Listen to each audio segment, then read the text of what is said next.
What is up, everybody? Gui Costin, founder, CEO of Dakota, and I wanted to talk to you about a new Rainmaker podcast, and it's going to be interviewing heads of sales, heads of distribution, asking them all sorts of questions around how they run their sales organization, really digging into their sales processes, how they've set it up, philosophically, how they've literally built the business. So you can hear, as a salesperson, our audience can hear how the best people in the business are running their sales organization. So if you have an interest in being interviewed, or if you want to recommend someone at your company to be on the show, simply email me at guy@dakotalive.com. And if you just want to register on our website where you can sign up to get alerts when we release the newest episodes, simply go to dakota.com and we'll send you emails every time we release a new interview.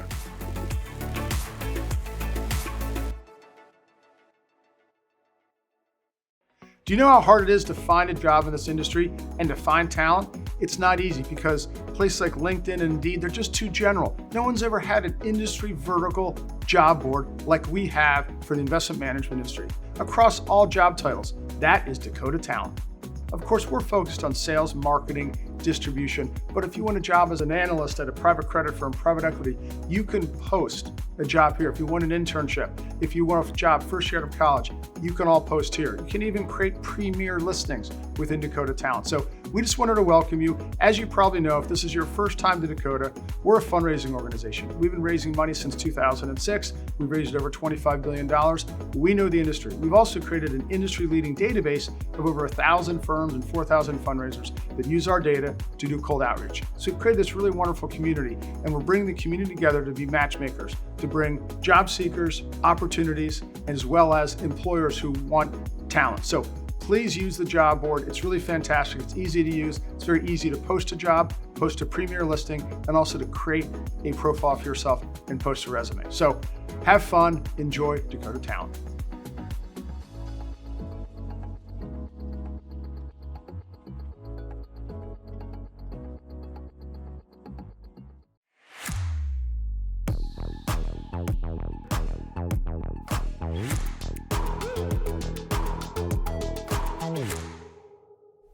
What is up, everybody? Gui Costin, founder, CEO of Dakota. Welcome to our latest edition of Rainmaker Live. I'm joined by my colleague, Tim Dolan. Tim, welcome. Thank you. For those of you who don't know us, just a quick background. Dakota, we were founded in 2006. We're an outsourced sales and marketing team. Some people call us a third-party marketer for about 5 different long-only investment firms. In 2019, we took our database, we commercialized it. We now have over 1,000 investment firms that subscribe, 4,100 different fundraisers. We solve the simple problem of a complete, accurate, up-to-date, read-only CRM for salespeople to use to do cold outreach. So, Tim, before we get going, we were talking just offline. So I'm finalizing the Dakota Way book, which really chronicles what we're going to go through here in the next 20 minutes. And it's all about sales process. And what was interesting is the ghostwriters, I was going through the notes, these things are not easy to get into your own voice. She kept asking me the why, like, why are you writing this book? What's like the why behind each chapter? And Tim, just to share with you all a little bit, we're so sales process driven in everything that we do. And it really made me reflect on the why, like, what's the point of this whole thing? And Tim, we know, and we see it in Marketplace, the level of turnover, right, is pretty incredible in our industry. There's no sales training or any concept of even sales training for fundraising. And so part of the reason why, as I kind of thought about it, is, I feel like it's incumbent upon leaders of investment firms to make sure there's not this high level of turnover. And we see it because there's not, for any firm, there's no standardized sales processes in place. I liken this, right, as a sales organization and a sales team, right, having a sales process, no different than the firm you work for has an investment process, right, that is defined, and you're telling that investment process to allocators and potential buyers, right? What we're talking about today is a sales process, and we've heard about it through the Rainmaker podcast from some of these great guests that we've had from large and small different type firms that have created sales processes. For the most part, a lot of them are very similar, but unique in their own regard. And I'll tell you this, if you haven't listened into the Rainmaker podcast that I've been doing, interviewing all these amazing distribution leaders, it's insane how consistent, because I asked the same 9 questions. Their answers are so consistent across the board around leadership, CRM, sales process, communication, recording everything. It really is very consistent across the board. So Tim, let's get into it. So the reason we do this, clearly we want to prevent turnover and we want to really see people be successful in their careers. And we've done this for our team. We've done this also for our software sales team. It's all the same. And it comes down to one umbrella principle is focus on what matters most. And Tim, I'm going to give an overview, but what we're going to go through in the next 15 to 20 minutes is the umbrella concept is you have to focus on what matters most. And why it's so important in sales is because you can get distracted. Sales is emotional, right? You send emails, no one calls you back, right? No one emails you back, you get ghosted. It's an emotional deal because you have to send emails to get meetings. You got to get face-to-face. And what we want to do is we want to create an infrastructure, okay, that only focuses on the key things that you should be doing and avoiding everything else. Just think about the things. Give me a few things that salespeople do when they start, right, which they shouldn't be doing. Just so it's very easy to get distracted, right? Very easy to hear kind of the news, what's going on macro, right? That aside, but it's like, all right, hey, I gotta redo the deck, or our website, we got to change the colors of our website, right? It's like, yeah, that's fine, but no, like focus on what you can control, focus on what matters most, call on people that buy what you sell, and we'll get into all of this, right? Yeah. But it's, again, that overarching concept of, right, focusing on what actually leads to a sale. Yeah, and everything that we're going to go through today comes back to that core concept of focus on what matters most. So I'll outline the 4 core principles underneath the focus that matters most. Is number 1, create alignment. Creating alignment with upper management, making sure you're giving them the right information to measure your progress. Second is know who to call on, which is establishing your TAM, and then how you're going to attack that TAM, basically your ideal customer profile, or the channel that you're going to focus on for your product. Third is become a master messenger. So once you get that meeting, what do you do once you're in the meeting? And then fourth, you need a killer follow-up system, which is code for you need a CRM to house all the calls that you've scheduled and your call notes. So Tim, let's dig into principle number 1, which is creating alignment. We do it all the time with our partners. And this is the example of you as a salesperson. Yeah, Tim, I want to back up for one moment. For those of you that are listening, they're individual salespeople. It's our assumption that we're giving you the tools right now to do this on your own, okay? You might also be a distribution leader listening to this today, whereas, hey, this is what we would put into place if we were the distribution leader. But so we're coming at it from 2 ways, but if you're a salesperson listening to this, this is what we believe is the infrastructure you should put in place for yourself as an individual salesperson. We walk the talk every day. So the first core, and we're going to follow up at the end of this. You'll get an email with all the 4 core principles laid out in a PDF, so you'll have that handy. So Tim, let's talk about creating alignment, because you do the call every week with Spruce. Talk to us about creating the sales plan and the importance of the sales plan. Yeah, the sales plan, right, getting back to the sales process, is a document that you can provide to your partners, portfolio manager, your boss, your colleagues, right, of exactly what you are going to do, right? Yeah. It'll list out the TAM, potential headwinds, tailwinds, where you're going to be focusing your efforts, but also managing expectations as well. And a part of this as well is you need buy-in from your colleagues and your PM or your boss on the sales plan, right? So you're making sure you're agreeing on what success looks like. Exactly. And then, right, the execution side, which we'll get into, right, but importantly, with the creating of the alignment is we always talk about managing up, right? The last thing I would want as a salesperson, right, is having someone call me and say, what are you doing? Right? Where have you been? Where's the activity? What's going on in the pipeline, right? So what we do is we take it upon ourselves through our CRM, but also through our conversations with our partners and even our own internal team and our colleagues, is we shove all of our activity, all of our pipeline, all of our notes to our partners. So they're never once asking what we're doing, where we are, what's going on, right? Yeah. That's a part of creating transparency. Complete transparency. And that's also creating alignment as well. So everyone's bought in with what you're doing. And for those of you who are probably like, oh, of course, Gui, we would do a sales plan. It's not about the sales plan. It's about creating alignment with upper management, or your boss, your PM, and everything. Then agreeing on what success looks like. You have to define that. It could be, hey, I'm going to cover 150 RAs. Okay, what does success look like? I've reached out to each one of these. This is the feedback I've gotten. This is our penetration rate. This is the feedback that I'm getting. Okay, so you determine what success looks like. the key component of this is make sure you, in the plan, have a weekly or bi-weekly meeting to report progress against your plan, right? Every salesperson wants to hide. You just got to give it up, right? You got to be transparent. Hey, we said we're going to do this. We are doing this. Let me tell you what's going on. And then you'll share your pipeline report with them, and we'll get to that in point number 4 when we talk about the CRM and the killer follow-up system. But so the sales plan is numero uno. This is what we're going to do. This is where we're going to focus our efforts. Let's agree on what success looks like. And this is when I'm going to report to you. Exactly. Cool. Okay. Point number 2. All of these are super important. So I'm going to I'll emphasize each one greatly. But this is just such a killer one. So you have to establish your ICP, your total addressable market, or the channels that you're going to cover, right, in detail. Now, we've made it very easy with Dakota Marketplace that you don't, now you can just focus on that. You don't have to build it yourself. We built it for you, and we continuously update it and keep growing it. But Tim, let's talk about the TAM based upon the type of product that you have and how important that is to establish where you're pointing the gun, where you're going to focus your sales efforts.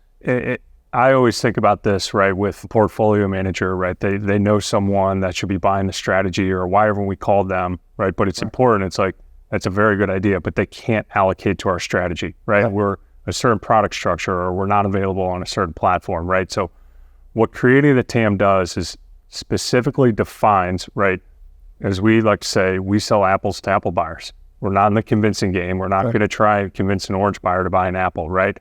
Call on the apple buyers that actually use mutual funds if you have a mutual fund, right? The RA channel is mutual fund and separate account. If you're distributing that product, that's your TAM.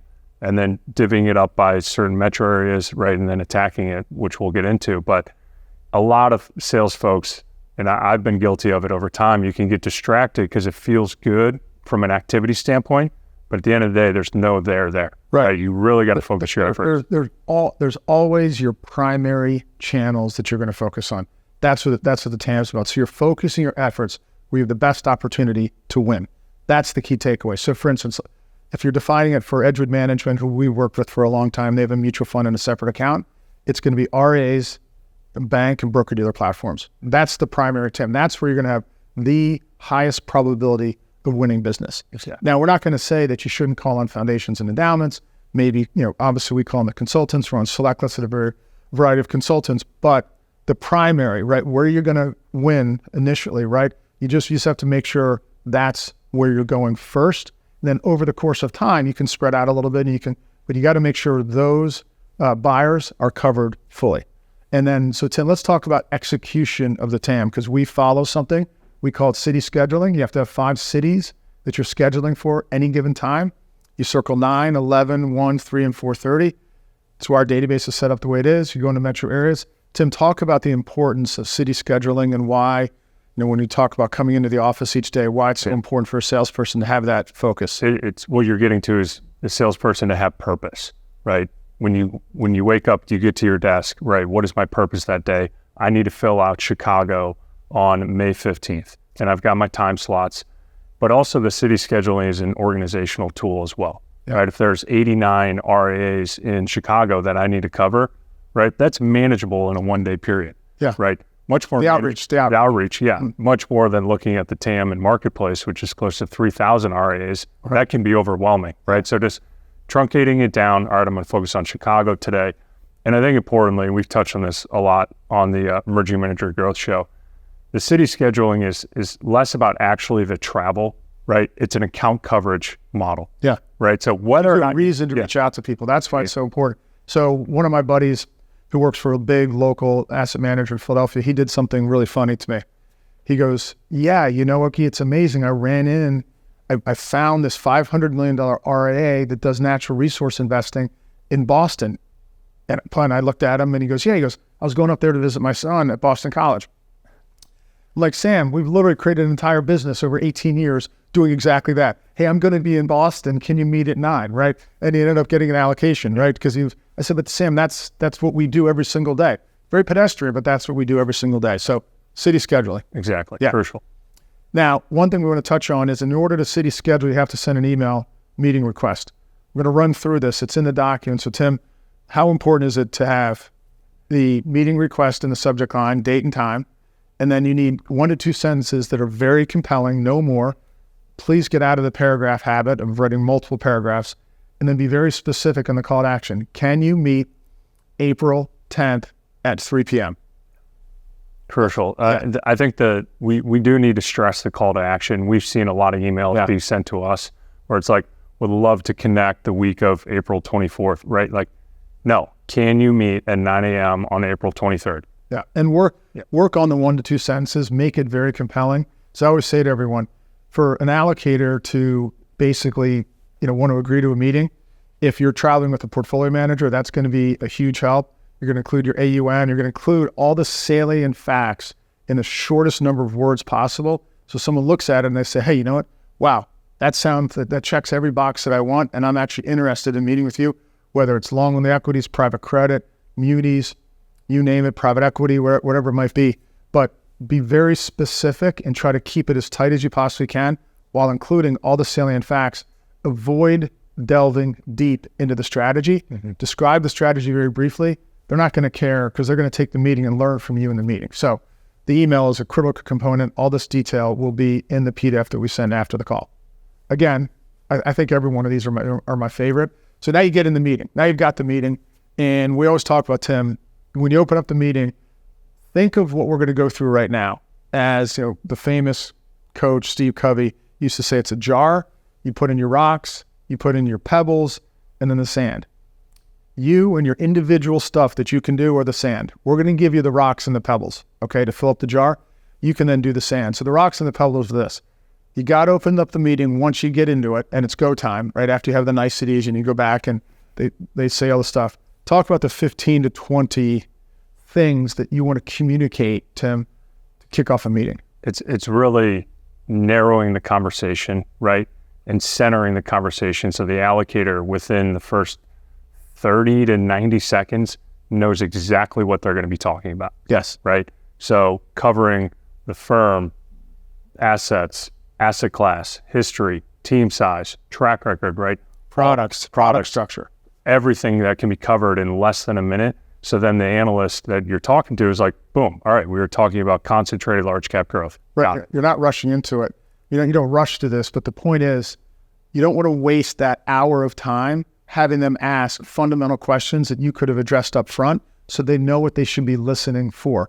And we have examples of the 15 to 20 questions. You basically want to hit all the salient facts. So as they're listening, it's like, all right, this is a team that's worked together for 25 years. They have a 25-year plus track record. They have $35 billion under management. They have $20 billion in their mutual fund. It's 22 stocks, high quality, large cap growth. They have a mutual fund. They have a separate account. There's been no turnover on the team. Okay, now it's like investors across. Okay, now I know what I should be listening for. And Tim, the middle part, I'd like to say it's easy, but as we know, PMs can go on, right? And sometimes salespeople can too, or it turns into a monologue. Talk about that, Tim, that you really want to get into a Q&A. You definitely want to get into Q&A as quick as possible. I would also say, right, on the car ride over to the meeting or the Uber ride over to the meeting, be real with the PM and say, look, you have extreme passion for what you do, right? And the stocks that you have in the portfolio or bonds or whatever.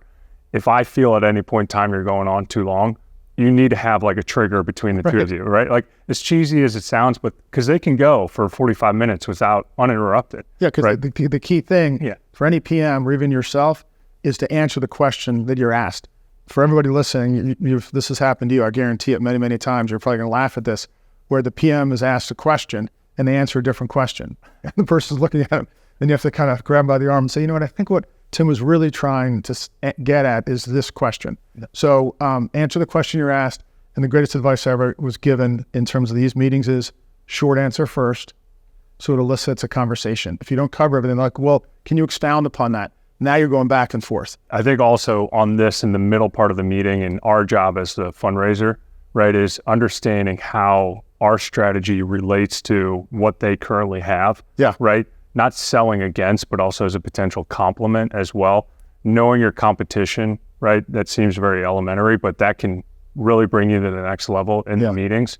But then also have an understanding of the person that you are talking to. If it's an RIA, they have newsletters on their websites that you can read in ahead of time, and you can position your product according to what they said in their newsletter. So a lot of things that you can massage in the middle of the conversation to really, again, narrow it for a potential allocation. It goes without saying is that, because if you do certain meetings, people will say, what college did I go to? Because they want to test you. Make sure you cover the website and you cover the bio of the person you're meeting with. And at the same time, as a true professional marketer in those meetings, if you are with a PM, you can basically read the room and you can kind of see what the person's asking for or what knowledge they want or maybe what concerns they might have. And so it's our job as marketers is really to help address those issues, especially if you're with a portfolio manager. Now, Tim, I get asked a lot after these calls, hey, what's your process for follow-up after the meeting?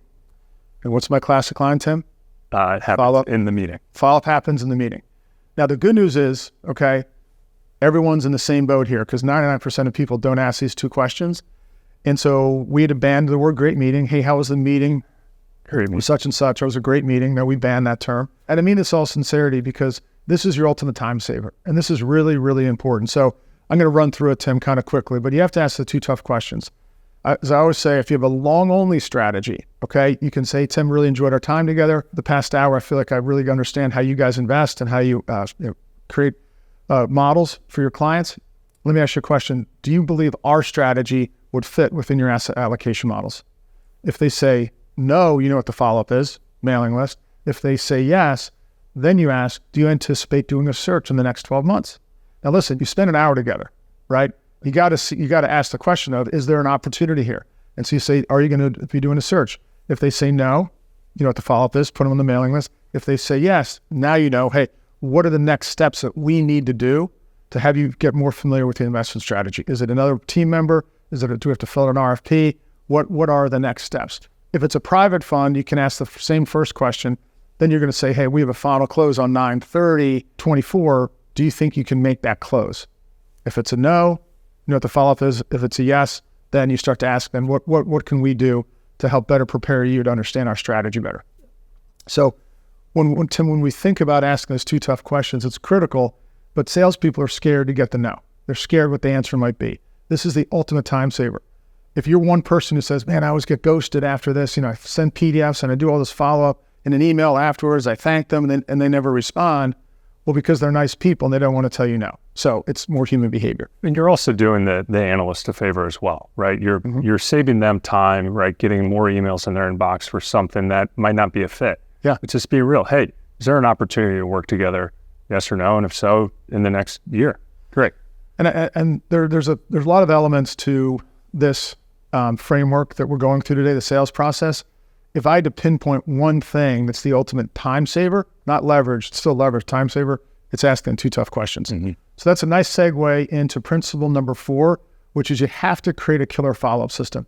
And Tim, talk about the importance for a salesperson. It doesn't matter if you're a 1-person salesperson, a 10-person sales team, the CRM is your ultimate leverage point. I mean, the key word there is leverage, right? Is the ability to get all of your activity into the CRM, all of your opportunities, all of your notes, right? Because we always talk about it, time flies, right? I was in St. Louis February 7th, and now it's April 17th, right? Yeah. I mean, that's been 2.5 months, and it's like, it felt like yesterday, right? But what the CRM does is you can run certain reports, past activity reports, past meeting notes, opportunities, pipelines. Again, this is also allows you, going back to principle number 1, allows you to manage up very efficiently as well.